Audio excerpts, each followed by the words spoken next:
በስመ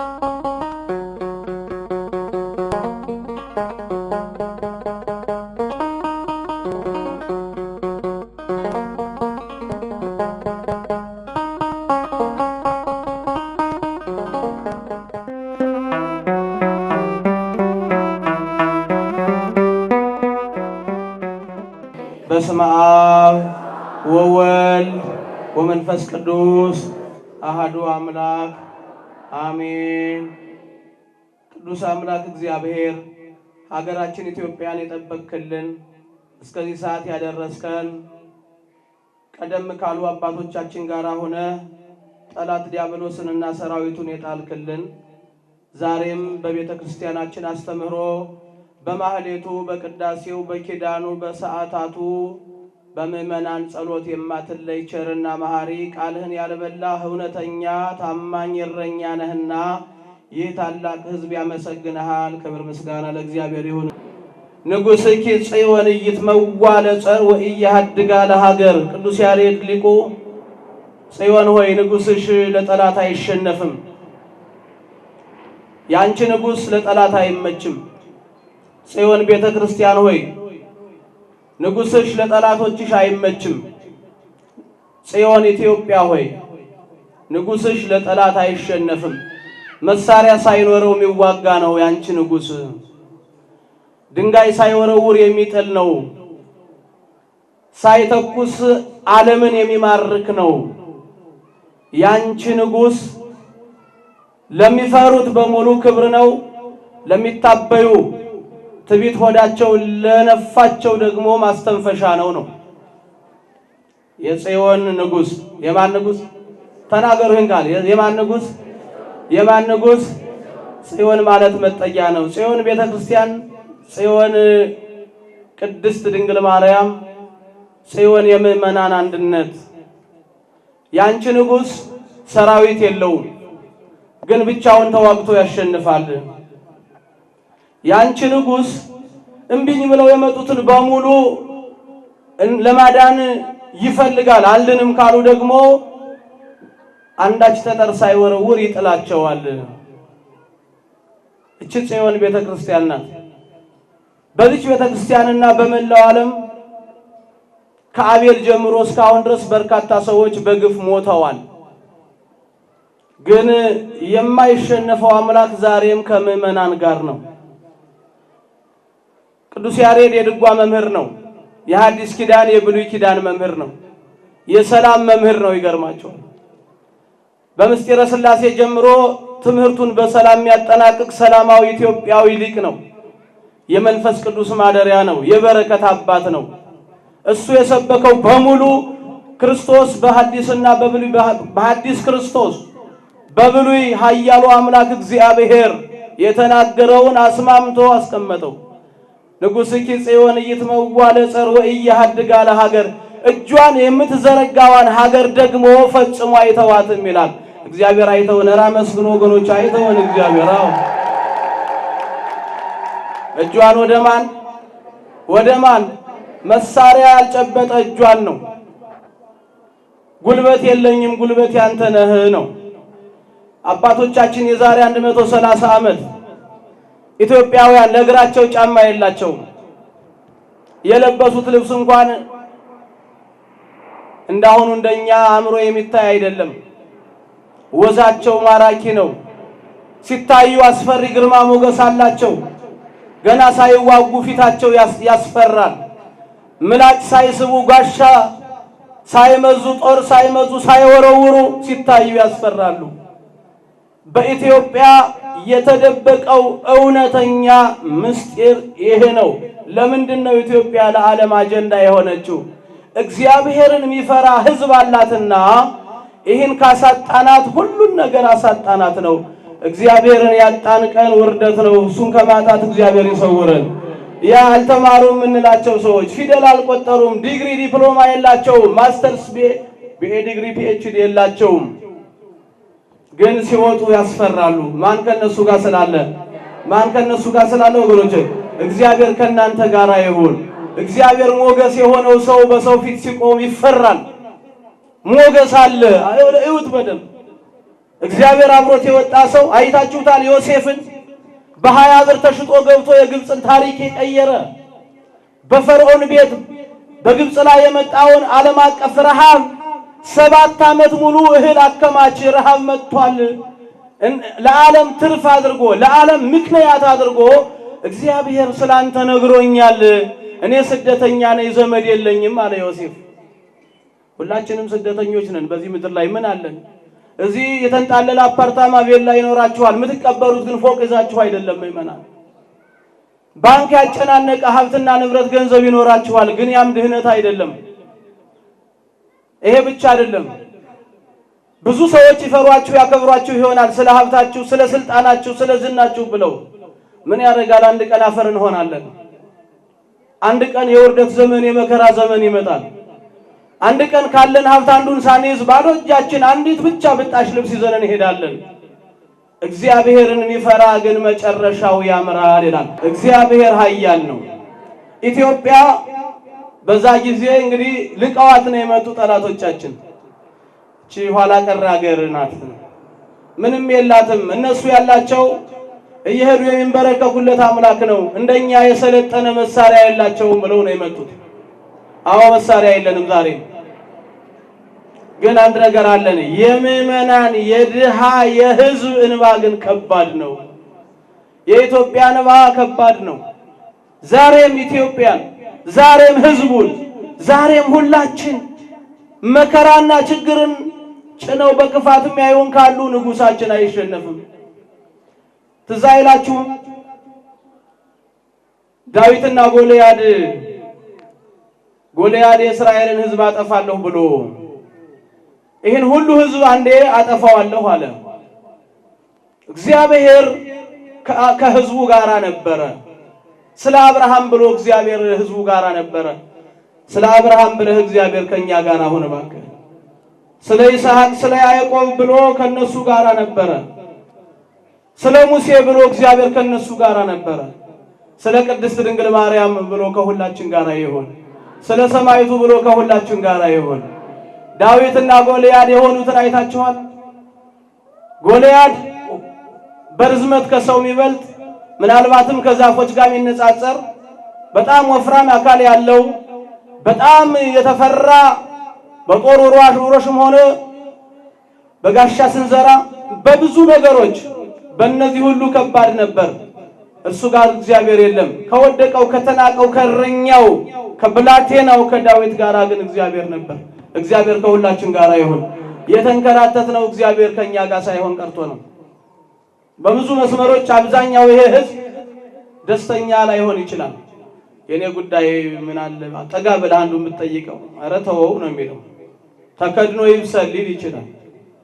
የኔ ነገር አይን ነገር ተወው፣ ብዙ ለፍቻለሁ፣ ብዙ ወጥቼ ወርጃለሁ፣ በትምህርትም ተምሬያለሁ፣ በእውቀትም ከሰው አላንስም፣ ግን የሚገርመው እስካሁን ድረስ አልተሳካልኝ የሚለው ሰው ብዙ ነው።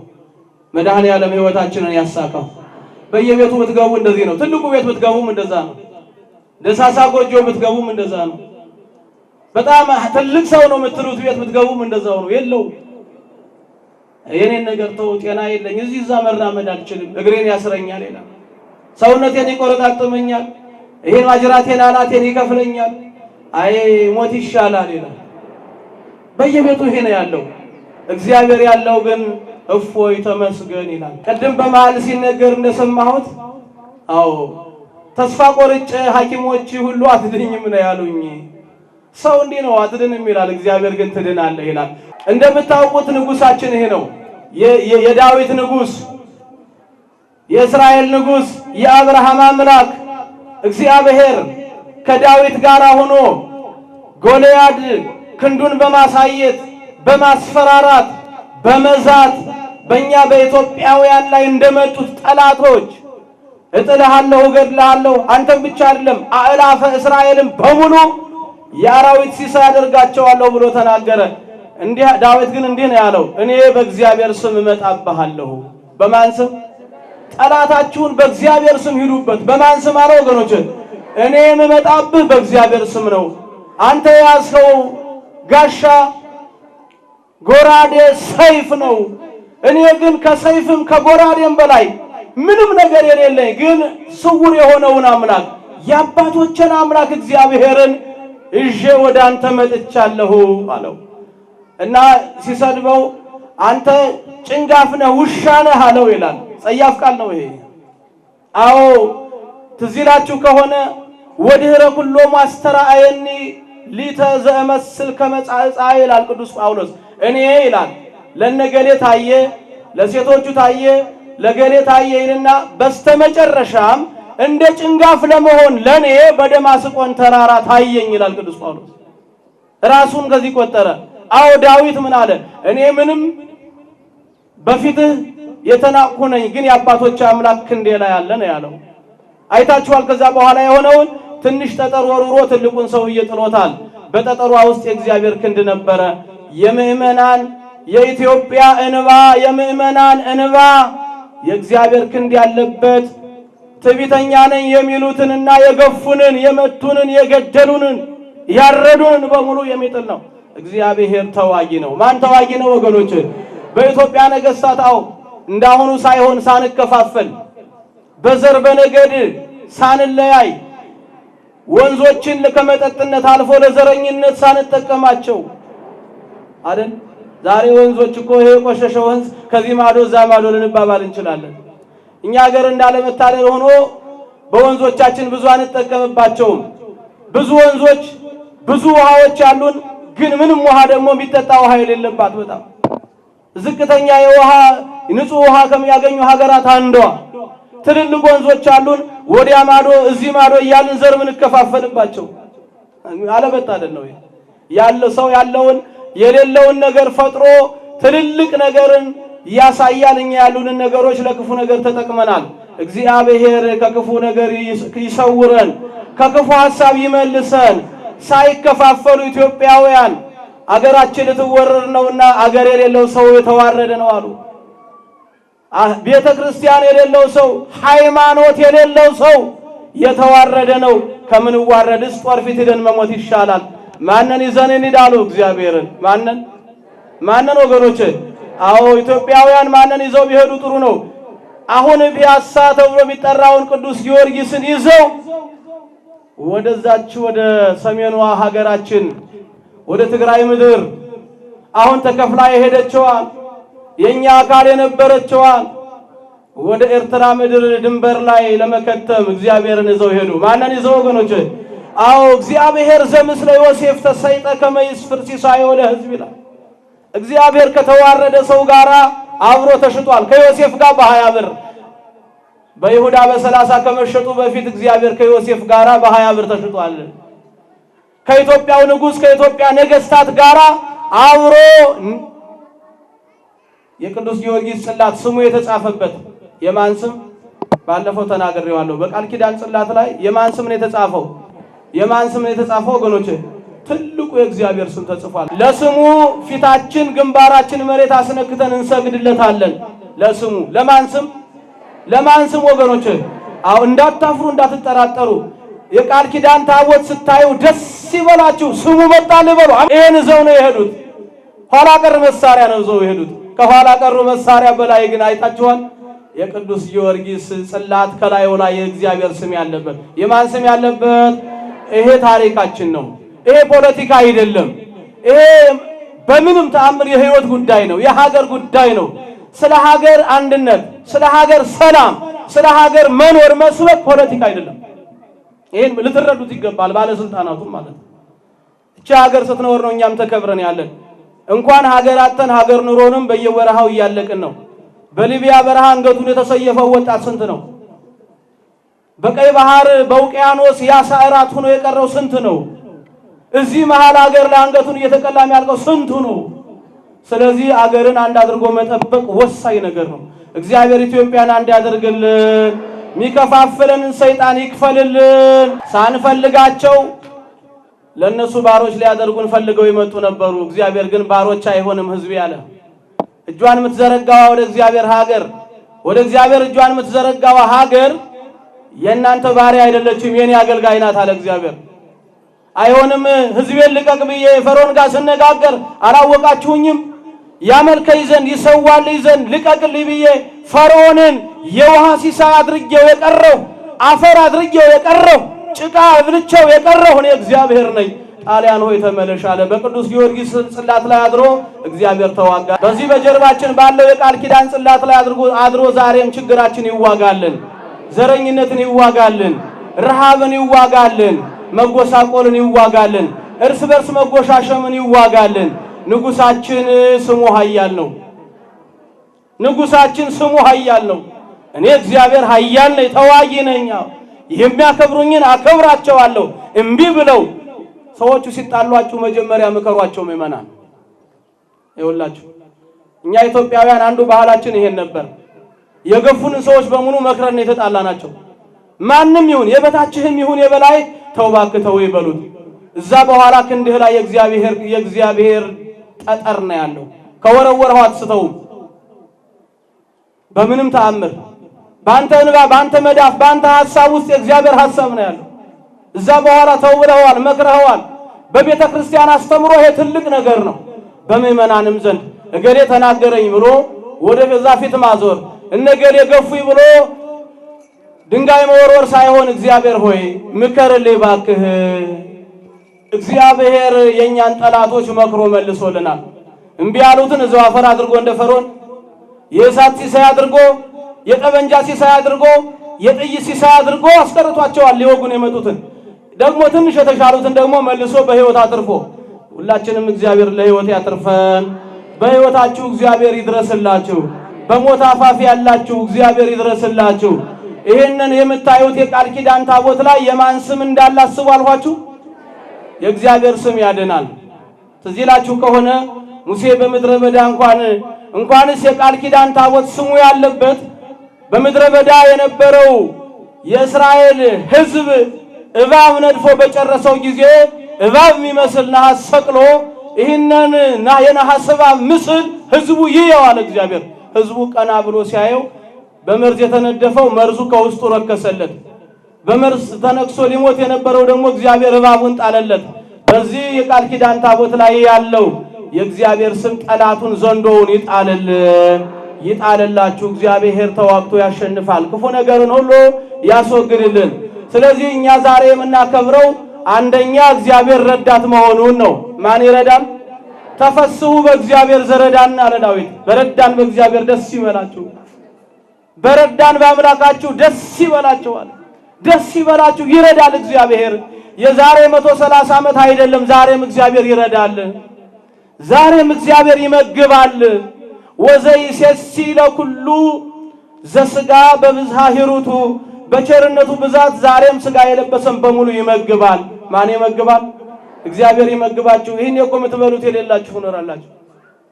አዎ ያስቤዛ መሸመቻ የሌላችሁ፣ ኪሳችሁ ባዶ የሆነ ስራ የሌላችሁ፣ ሕይወት የተመሳቀለባችሁ፣ ለልጆች ምን አበላለሁ ብላችሁ እኮ ይሄን የምታለቅሱ ትኖራላችሁ። እንዴት ሆኜ ነው የምኖረው? ሀብትስ ገንዘብስ አለኝ፣ ግን ደግሞ ምንም ነገር ደግሞ ለመብላት አልችልም፣ ጤና የለኝም፣ ምናልባት በዚህ ሳምንት ልሞት እችላለሁ ቢል እኮ ይኖራል። በማይድን በሽታ ተይዞ ደግሞ ለሰው ሳይናገር ሞቱን እየተጠባበቀ ይኖራል። እግዚአብሔር ግን ይረዳል። ማን ይረዳል ወገኖች? ሁላችሁ በሉት ይህን ቃል፣ ማን ይረዳል? እግዚአብሔር ከመቃብር አፋፍ ያትርፋችሁ። እንኳንስ ታሞ አልጋ ላይ የተኛውን ሰው ከመቃብር ውስጥ የ4 ቀን ሬሳ እግዚአብሔር አስነስቷል። ይችላል አይችልም? እግዚአብሔር ይችላል። ከተኛንበት ከኃጢአት መቃብር ውስጥ በቸርነቱ ያስነሳል። ማን ይችላል? ማን ይችላል? የመጀመሪያው ይሄ ነው። የዚህች ሀገር ነገስታትና መሪዎች ከእግዚአብሔር ጋር ቁርኝት ነበራቸው። አንዱ ታሪካችን ነው። እንጀራ ስላገኘህ፣ ቤትህ ስለሞላ፣ ትናንት ድሃ ነበር ትለምን ነበር፣ ዛሬ ግን ለሰው ትሰጣለህ። ይህን ሁሉ ረስተህ ሀብት ስላለ እግዚአብሔርን አትርሳ። ስትተኛ መስግነው ተኛ፣ ስትነሳም ጸልየው ተነስ። እግዚአብሔር ያተርፋል። ምእመናን ይሄ ነው ትልቁ እምነታችን። እኛን ኢትዮጵያውያንን የምግብ ስርዓት አኖሮን አያውቅም። በቀን 7 የተበላለ በቀን 5 የተበላለ ተብለን አይደለም።